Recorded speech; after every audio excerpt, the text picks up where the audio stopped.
তিনি ছিলেন মধ্যম আকৃতির সুঠাম দেহের অধিকারী একটি মানুষ। তার চুলগুলো ছিল ঘাড় পর্যন্ত প্রলম্বিত, হালকা হালকা কোঁকড়ানো। তিনি যখন চুলের ভিতরে তৈল দিয়ে আছড়াতেন মনে হতো মৃদুমন্দ ঢেউ দেখা যায়।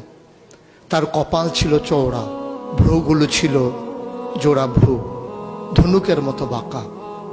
চোখের পাতাগুলো ছিল ফুটন্ত গোলাপের গোলাপি রঙের এক একটি পাপড়ির মতো। তিনি কখনো বা যখন চোখের পলক ফেলতেন মনে হতো মৃদুমন্দ বাতাসে গোলাপ পাপড়ি যেন দোল খাচ্ছে।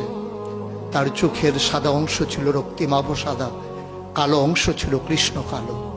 তার নাকটা ছিল খাড়া, নাকের ছিদ্রগুলো ছিল ছোট ছোট। নাকের নিচে ছিল সরু চিকন গোঁফ, গোঁফের নিচেই সেই গোলাপি রঙের ঠোঁট।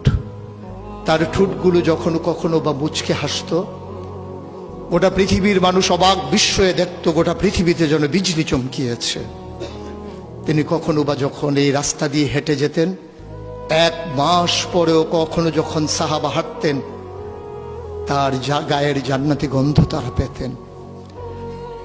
মায়েরা উম্মাহাতুল মুমিনিন যারা, তারা নবীর যখন কখনো এই ঘামে ভেজা শরীর নিয়ে ঘরে ঢুকতেন, কপালের ভিতরে মুক্তোর দানার মতো ঘামগুলো যখন জমে থাকত, মায়েরা ছোট্ট শিশি খুঁজে সেই ঘামগুলো শিশিতে ভরে জমা রেখে দিতেন, কখনো বা ঈদে কোনো অনুষ্ঠানে যেন আতর হিসেবে ব্যবহার করতে পারেন।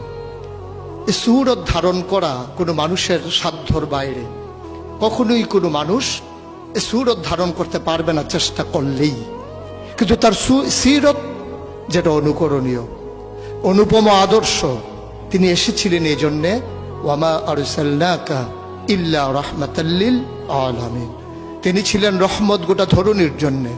যেমন করে আল্লাহ বলেছেন, ফাবিমা রাহমাতিন মিনাল্লাহি লিনতা লাহুম ওয়ালাউ কুনতা ফাজ্জান গালিজাল কলব লানফাদ্দু মিন হাওলিক ফাআফু আনহুম ওয়াস্তাগফির লাহুম ওয়াশাওিরহুম ফিল আমর ফাইযা আযামতা ফাতাওয়াক্কাল আলাল্লাহ ইন্নাল্লাহা ইউহিব্বুল মুতাওয়াক্কিলিন।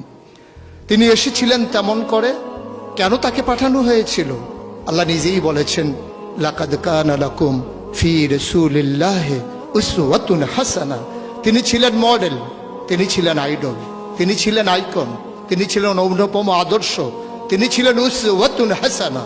তিনি গোটা মানব জাতির জন্য সকাল থেকে সন্ধ্যা, রান্নাঘর থেকে সংসদ ভবন, তার জীবনের ব্যক্তি জীবন, পারিবারিক জীবন, সমাজ জীবন, রাষ্ট্রীয় জীবন, অর্থনৈতিক জীবন, ইন্টারন্যাশনাল রিলেশন, সকল ক্ষেত্রে তিনি ছিলেন আদর্শ, তিনি ছিলেন মডেল, তিনি ছিলেন আইকন।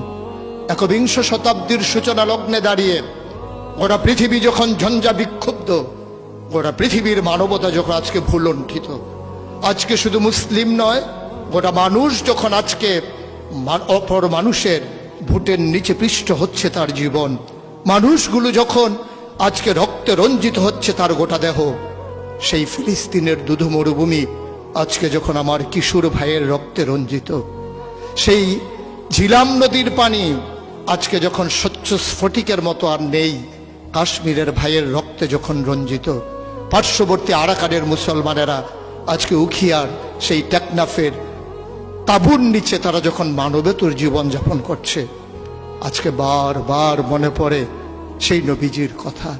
তিনি যদি আজকে আসতেন কোনো একটা ভূখণ্ডে, আমরা যদি দৌড়ে দৌড়ে তার কাছে যেতে পারতাম, গোটা মানবতা যদি বলতে পারতাম মুক্তি চাই, স্বাধীনতা চাই, ভোটের নিচ থেকে জীবন চাই, তিনি হয়তো আঁকড়ে ধরে বলতেন এখানেই শান্তি, চলে এসো উদখুলু ফিস সিলমে কাফা, তাহলেই তোমাদের জন্য প্রশান্তি, তাহলেই তোমাদের জন্য মৃত্যুর, স্বাভাবিক মৃত্যুর গ্যারান্টি।